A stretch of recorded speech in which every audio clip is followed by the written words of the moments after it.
2025-26 অর্থ বছরের প্রস্তাবিত বাজেট জনবান্ধব, ব্যবসা বান্ধব ও বাস্তবসম্মত হয়েছে বলে মন্তব্য করেছেন অর্থ উপদেষ্টা ডক্টর সালেহ উদ্দিন আহমেদ। মঙ্গলবার রাজধানীর ওসমানী স্মৃতি মিলনায়তনে বাজেট পরবর্তী সংবাদ সম্মেলনে তিনি কথা বলেন।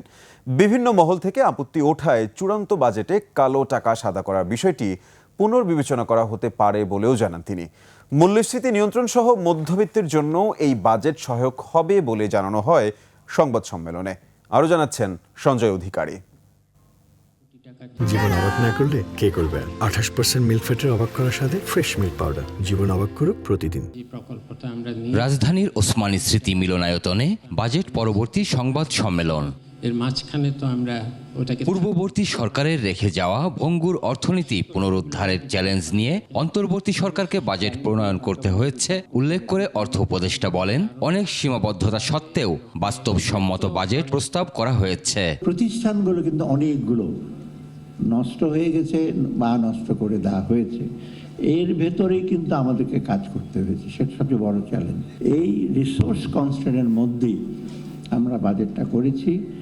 দেশের সম্পদের উপর ভিত্তি করে কিছু বাইরে থেকে আমরা ধার করব, গ্র্যান্ট পাবো, এটার ভিত্তিতে।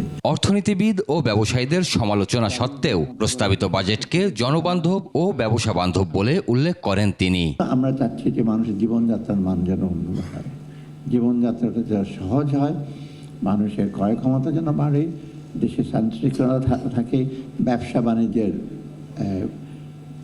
অ্যাটমসফিয়ারটা যেন ভালো থাকে। সেই হিসেবে কিন্তু আমরা এই বাজেটটা এভাবে সাজিয়েছি। চূড়ান্ত বাজেটে কালো টাকা সাদা করার বিষয়টি পুনর্বিবেচনারও আশ্বাস দেন অর্থ উপদেষ্টা। দুটো দিক আছে, একটা নৈতিক দিক কালো টাকা সাদা করা, আরেকটা হলো প্র্যাকটিক্যাল দিক, টাকা পয়সা আমরা ট্যাক্স পাবো কিনা। দুই দিকেই কালো টাকাটা সাদা করার ব্যাপারে হয়তো ডেফিনেটলি কিছু ইস্যু থাকে, সেটা আমরা বিবেচনা করবো যে এটা সে করা যায় কিনা। এ সময় এক প্রশ্নের জবাবে বাংলাদেশ ব্যাংকের গভর্নর বলেন, আগামী সেপ্টেম্বরের মধ্যে মূল্যস্ফীতি 7% নেমে আসবে। গত 7-8 মাস ধরে এক্সচেঞ্জ রেটটা মোটামুটি 122-123 আছে। আমাদের একটা স্বস্তি আসছে এবং এইটাকে বাজারের ভিত্তিতে ছেড়ে দেওয়ার পরেও এটা স্টেবল হওয়াতে আমাদের একটা আস্থা এসেছে যে মূল্যস্ফীতি একটা ভালোর দিকেই যাচ্ছে। আমরা আশাবাদী এটা জুলাই, অগাস্ট, সেপ্টেম্বরের মধ্যেই আমরা সেখানে যেতে পারবো। আর বাজার সিন্ডিকেট ভেঙে দেয় জনজীবনে স্বস্তি ফিরেছে বলে জানান বাণিজ্য উপদেষ্টা। যে কালেকটিভ রিফ্লেকশন বাজার ব্যবস্থা আপনারা যেটা দেখেছেন যে একটা স্বস্তি এসেছে এবং যে কথাটা প্রচলিত আছে যে সিন্ডিকেটেড মার্কেট অ্যাপ্রোচ থেকে আমরা একটা ব্রড বেসড মার্কেট অ্যাপ্রোচ এবং একটা ইনক্লুসিভ মার্কেট অ্যাপ্রোচে গিয়েছি। এদিকে প্রস্তাবিত বাজেটে আয়করের যে সীমা নির্ধারণ করা হয়েছে তাতে মধ্যবিত্তের ওপরে চাপ পড়বে না বলে জানান এনবিআর চেয়ারম্যান।